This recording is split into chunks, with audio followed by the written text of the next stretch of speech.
Սիրելի հայրենակիցներ, սա 1915 թվականին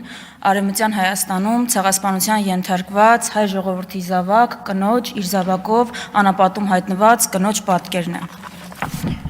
Սա արդեն 2023 թվականին Արցախում էթնիկ զտման հետևանքով գաղթի ճանապարհը բռնած հայ ժողովրդի զավակ, հայ կնոջ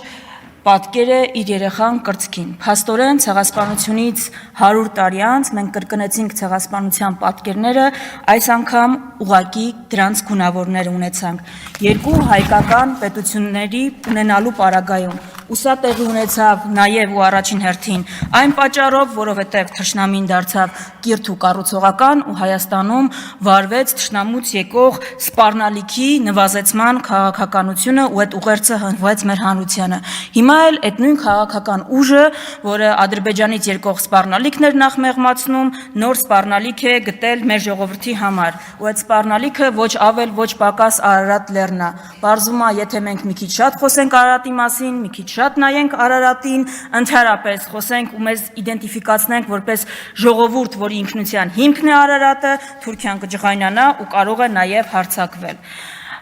Ինչ են ուզում անել։ Ուզում են ջնջել անցյալը, որպիսի կառավարեն ապագան, որովհետև երբ ջնջում են հիշողությունը,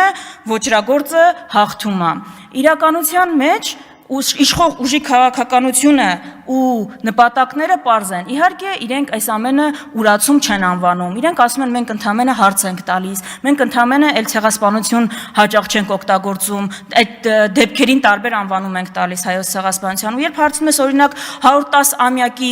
տարելիցի կապակցությամբ ինչի բա պետական հանձնաժողով չկա, այդ հարցին պատասխան չկա, որովհետև ցեղասպանության ճանաչումը էլ իրանց արտաքին քաղաքական առաջնահերթությունը չի։ Ու այդտեղ հարցը առաջանում, բա ո՞րն է արտաքին քաղաքական առաջնահերթությունը, Թուրքիայի ու Ադրբեջանի պահանջները բավարարելը։ Հիմա իշխող ուժի հետ ամեն ինչ պարզ է, ու այստեղ է որ գնդակը իրականում հանրության դաշտում է։ Առաջիկայում մենք չենք տեսնելու պետական միջոցառումներ հայոց ցեղասպանության 110-ամյա տարելիցին ընդառաջ։ Փոխարենը,